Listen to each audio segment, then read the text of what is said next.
तीर्थराज प्रयाग से आप देख रहे हैं टीवी9 भारतवर्ष का बोट कॉन्क्लेव। मैं हूं आपके साथ प्रीति रघुनंदन। ऐसी आबो हवा जो आपने कभी पहले महसूस नहीं की होगी, ऐसा संयोग जो दुर्लभ है, जो बहुत सारे लोग चाहते भी थे तो नहीं कर पाते हैं, और बहुत सौभाग्यशाली लोग हैं जो इस वक्त इस प्रयाग नगरी में, इस कुंभ की नगरी में मौजूद हैं। और हम टीवी9 भारतवर्ष हर तस्वीर आप तक पहुंचा रहे हैं। इस वक्त हमारे कॉन्क्लेव में जुड़े हैं वृंदावन के सबसे प्रामाणिक कथावाचक देवकी नंदन जी। बहुत बहुत स्वागत है आपका कार्यक्रम में। बहुत बहुत धन्यवाद प्रीति जी आपका और टीवी9 भारतवर्ष का, और बहुत बहुत नमन है जहां आप मुझे ले आई हैं उस संगम को, जहां आकर बड़े बड़े ऋषि मुनि भी अपने आप को धन्य और पवित्र महसूस करते हैं।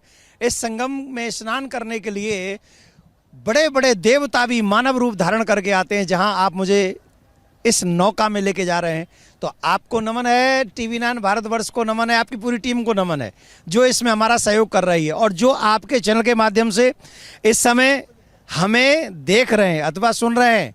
अरे तुम जहां भी हो वहीं से संगम को प्रणाम कर लो, मानसिक फल मिलेगा। ये हमारे वेद पुराण इसे प्रमाणिक मानते हैं। त्रिवेणी तट से हम ये अपना कार्यक्रम कर रहे हैं, और उसमें तमाम जो दर्शक जो आपको मानते हैं, देवकी नंदन जी को सुनते आए हैं, उनके बड़े चाहने वाले लोग हैं। वो ये जानना चाहते हैं कि देवकी नंदन जी इस कार्यक्रम में, इस बड़े कुंभ में, इस आयोजन में मौजूद हैं, उनका अनुभव कैसा है?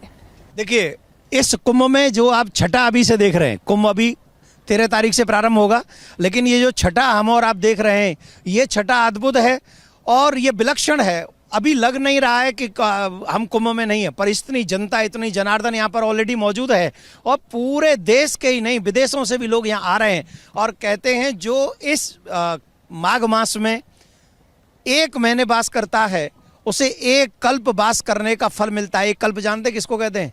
सतयुग, त्रेता युग, द्वापर युग और कलयुग, ये चारों युग 1000 वर्ष निकल जाए, 1000 वर्ष बाद, मतलब 1000 वर्ष बार ये चारों युग निकल जाए, उसको कल्प कहते हैं, उसे 1 कल्प कहते हैं। और वो 1 कल्प ब्रह्मा जी का कल्प है, वो 1 दिन है ब्रह्मा जी का। ब्रह्मा जी के 1 दिन के बराबर फल मिलता है यहाँ पर 1 महीने वास करने का। तो हम सौभाग्यशाली हैं कि यहाँ पर संगम में आए, और जो लोग आएंगे वो भाग्यशाली होंगे। और युवा पीढ़ी को यहाँ आना चाहिए, सनातन को जानने का प्रयास करना चाहिए। सनातन संस्कृति को जितना वो जानेंगे, देखिए ना, ये जो ये जमुना है जहाँ अभी हम हैं, जहाँ हम हैं ये जमुना है, वहाँ आगे जाएंगे तो वहाँ गंगा मैया है, और मध्य में सरस्वती जी गुप्त हैं। इसका मतलब जानते हैं? जानते क्या है? ये जो जमुना है ये भक्ति की धारा है, और गंगा मैया मुक्ति की धारा है, और जहाँ गुप्त हैं सरस्वती जी वो ज्ञान की धारा है। तो आप अगर प्रयागराज में आएंगे, संगम में स्नान करेंगे, आपको ज्ञान प्राप्त होगा, आपको मुक्ति प्राप्त होगी, और आपको भक्ति भी प्राप्त होगी। इसलिए हमें संगम में आना चाहिए, कुंभ में आना चाहिए, और अपने प्रयास, मैं तो कहूँगा हर युवा सनातन को जानने के लिए संगम में आए, संगम में डुबकी लगाए, और संतों के प्रवचन सुन के अपने धर्म को जानने का प्रयास करे। और योगी जी का बहुत बहुत धन्यवाद है।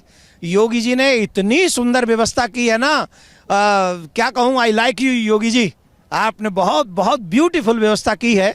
और मैं फिर से धन्यवाद दूंगा टीवी9 भारतवर्ष को कि इन्होंने महाकुंभ भी किया है, तो एकदम संगम के बीच में। तो आपका बहुत बहुत धन्यवाद। आई लाइक यू आपने कह दिया योगी जी को, लेकिन कुछ लोग ऐसे भी हैं जो कहते हैं कि कुंभ में वो आए और वो ना आए। तो ये दायरा बनाने वाले लोगों को आप क्या कहना चाहते हैं? मैं ये जानना चाहूंगा वो क्यों आए, क्यों ना आए? जब सनातन धर्म इतना बड़ा है, सनातन धर्म को मानने वाले इतने बड़े हैं, तो क्या वो सिर्फ देखने के मकसद से? तो क्या आप क्या ये कहना चाहती हैं कि वो जिस धर्म को मानती हैं वो बड़ा नहीं है? मैं ये कह रही हूँ कि अगर किसी के भीतर इच्छा है, विरोधी कहते हैं कि ये सनातन धर्म कोई देखना चाहता है, महसूस करना चाहता है, कोई आयोजन चाहता है देखना, तो उसमें आपत्ति क्या है? देखोगे भैया, मेरे घर में क्या हो रहा है, why do you want to see? तुम्हें जरूरत क्या है उस चीज की? अगर भाई साहब, मैं ये कह रहा हूँ, आपका जमुना जी में निष्ठा नहीं, आपकी गंगा जी में विश्वास नहीं, मूर्ति पूजा आप मानते नहीं, संतों में श्रद्धा नहीं, वेद पुराणों के प्रति आस्थावान आप है नहीं, तो फिर आपको आना क्यों है? बल्कि मुझे ऐसा लगता है कि अगर वाकई हमारे मुस्लिम भाई भाईचारा निभाना चाहते तो उनको अपनी ये बात कहनी चाहिए अपने समाज के लोगों से कि हमारे हिंदू भाइयों का एक बहुत बड़ा त्यौहार है, बहुत बड़ा त्यौहार है, तो हम अपने समाज के लोगों से कहेंगे कि वो लोग न जाएं, वहाँ न जाएं। क्यों? अगर वो कहीं नमाज अदा कर रहे हों और वहाँ हम जाके हल्ला मचाने लगे या क्राउड इकट्ठा हो जाए, उनकी नमाज खराब होगी, दूषित होगी या खंडित होगी। तो हमारी ड्यूटी क्या है, हम दूर रहें वहाँ से। तो क्या आपकी इन बातों को हम ये मानेंगे कि आप ये कहना चाहते हैं कि बटेंगे तो कटेंगे का जो नारा है उसका आप समर्थन करते हैं? मैं तो कभी उसका खंडन किया ही नहीं। तो ये हिंसा का नारा नहीं है? कौन सा?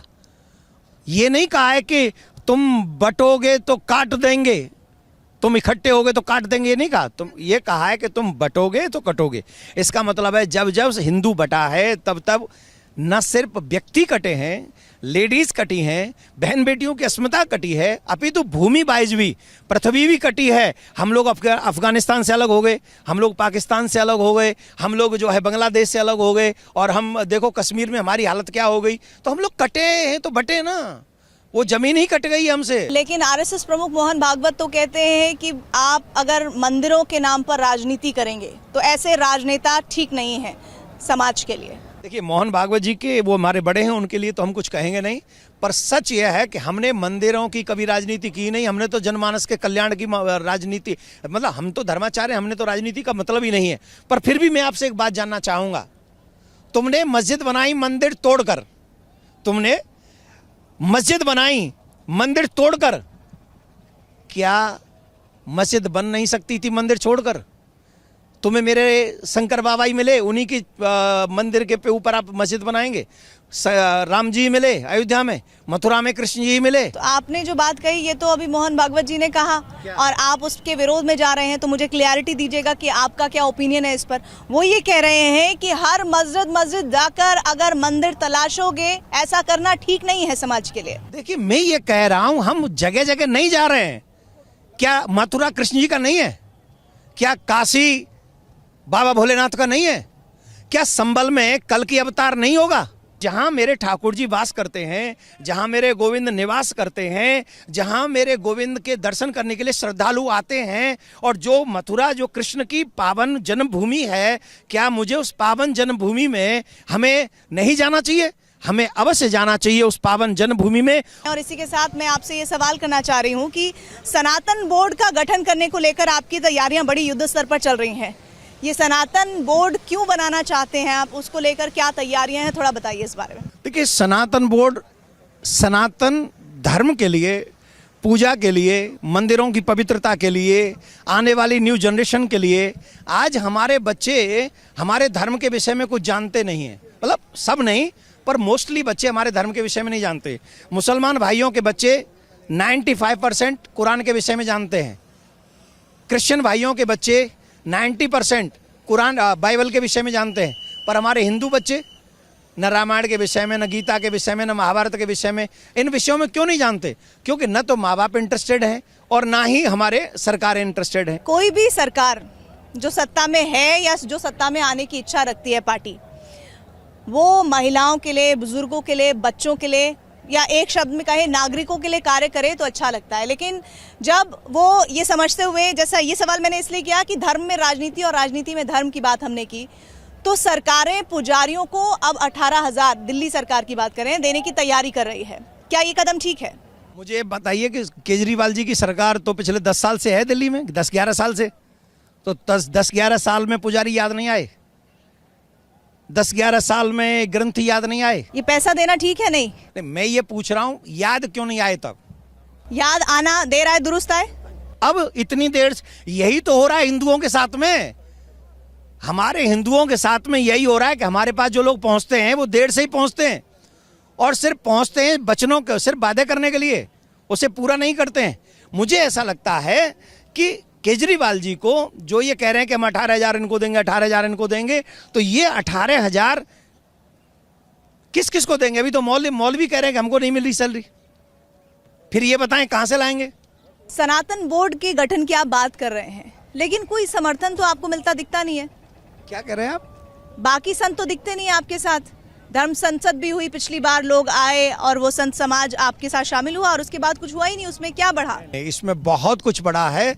ये आपने जो कहा है ये गलत है, मैं से सहमत नहीं हूं कि इसमें समर्थन नहीं मिला। आप यकीन मानिए, आप विश्वास कीजिए, मैं गांव में गया हूं संसद के बाद, गांव में कथा करने, और वहां गांव के बुजुर्ग कह रहे हैं, बच्चे कह रहे हैं कि महाराज सनातन बोर्ड बनना चाहिए। और कितने लोग तो ये कह रहे हैं कि जब उनका वक्फ बोर्ड है तो हमारा सनातन बोर्ड क्यों नहीं है, हमारे भगवान के मंदिर सुरक्षित क्यों नहीं है, हमारे भगवान की पूजा पद्धति सुरक्षित क्यों नहीं है, हमारे बच्चे ये गांव में आप लोगों के टीवी चैनलों के माध्यम से जब ये खबर गई कि सनातन बोर्ड बनना चाहिए, तो उसके माध्यम से भारत की जनता जगी है। तमाम ये कह रहा हूं कि सनातन बोर्ड की बात अगर मैं कर रहा हूं तो एक बिहार, मेरे पास में एक सूत्र है ना, इसी देश की सरकार ने वक्फ बोर्ड बनाया है और वक्फ बोर्ड ने बनाकर उन्हें नाजायज अधिकार दिए हैं। हम तो जायज अधिकार मांग रहे हैं। हम किसी सरकारी प्रॉपर्टी को थोड़ी छीनना चाह रहे हैं। हम थोड़ी कह रहे हैं पार्लियामेंट हमारा है, हम थोड़ी कह रहे हैं एयरपोर्ट हमारा है, हम तो कह रहे हैं जो हमारा है वो हमको दे दीजिए। प्रीति जी, तिरुपति बालाजी की और कई मंदिरों की कई सौ एकड़ जमीन सरकारों ने और सरकारी ऑफिसरों ने उन लोगों को बेच दी जो सनातन धर्म से बिलोंग भी नहीं करते। इतना बड़ा विश्वासघात, और 1600 एकड़ जमीन एक मंदिर से बेची है। हिंदू वक्फ आपको चाहिए हिंदू वक्फ चाहिए। सनातन बोर्ड चाहिए, वक्फ नहीं, वक्फ उर्दू शब्द है। आई नीड सनातन बोर्ड, और सनातन बोर्ड जब तक नहीं होगा इस प्रयाग में शंखनाद होता रहेगा। 27 जनवरी ऐसे ही नहीं बुलाई ये धर्म संसद। जी, विरोधी आपके आरोप लगाते हैं कि आप हिंदू मुसलमान की बातें करते हैं, कहीं किसी पार्टी की मदद तो नहीं कर रहे हैं ऐसे करते करते आप? मुझे ऐसा लगता है कि जो लोग ऐसी बातें करते हैं उनको अपने गरेबान में झांकना चाहिए, उनको अपने गरेबान में ये झांकना चाहिए। जो जिम्मेदारी उनकी थी वो मुझे क्यों करनी पड़ रही है पूरी? अगर वो ही हिंदुओं को उनका अधिकार दे देते तो आज हम धर्माचार्यों को ये बात नहीं उठानी पड़ती। आजादी के बाद भी तुमने गोद में बिठा के रखा दूसरों को, जिनको पाकिस्तान दे दिया था, जिन्हें पाकिस्तान दे दिया था उनको अपनी गोद में बिठा के तुमने रखा, और हम जिसके लिए हिंदुस्तान था उसे यूं छिटक दिया। आज हमारे मंदिर तुम्हारे अंदर हैं, तुम्हारे सरकारों के अंडर में है, और वहां शोषण कर रहे हो हमारा, हमें मांस खिला रहे हो, हमारे भगवान को गंदा भोग लगा रहे हो। शर्म नहीं आती? हमारे साथ तो अन्याय किया है। हमारी बहन बेटियां वहां बांग्लादेश में क्या हो रहा है उनके साथ में? क्यों कोई नहीं बोलता वहां जाके? अगर वो बोलते तो हमें बोलने की क्या जरूरत थी? हम क्यों बोलेंगे? हमें तो कथा करने के लिए भेजा ठाकुर जी ने। आपको लगता है कि जिस तरह से कथावाचक बहुत तेजी से बढ़ रहे हैं, ऐसे में कथावाचकों को लेकर लोग अब हल्की टिप्पणियां भी करने लगे हैं? उनकी जो वीडियो क्लिप्स वायरल होती हैं वो उनके वजन के अनुरूप नहीं है जिस गद्दी पर वो बैठे हैं। इसकी वजह क्या है? देखिए, आप मुझसे फिर ऐसे क्वेश्चन कर लेती हैं जिन क्वेश्चनों को आंसर अगर मैं न करूं तो कहेंगे कि अज्ञानी है, और अगर मैं आंसर कर दूं तो पर्टिकुलर कुछ बातें ये समझी जाएंगी कि मैं किसी व्यक्ति के मैं पर ऐसा कर नहीं रहा। मैं सिर्फ ये कहना चाहता हूं कि अगर हम व्यासपीठ पे बैठे हैं, अगर हम कथा कर रहे हैं तो दिस इज माय रिस्पॉन्सिबिलिटी कि मैं उस व्यासपीठ की उस गरिमा को बना के रखूं कि जब भी मैं कहीं होके निकलूं तो लोगों के दिल में एक बात आनी चाहिए, अरे महाराज आए। ये अगर मैं उस चीज को कर पाया तो मुझे लगेगा कि हम लोग व्यासपीठ की थोड़ी सी, हालांकि हम लोग सुखदेव जी जैसे नहीं हो सकते, हम लोग वेद व्यास जी जैसे नहीं हो सकते, हम लोग वाल्मीकि ऋषि नहीं हो सकते, हम भरद्वाज नहीं हो सकते।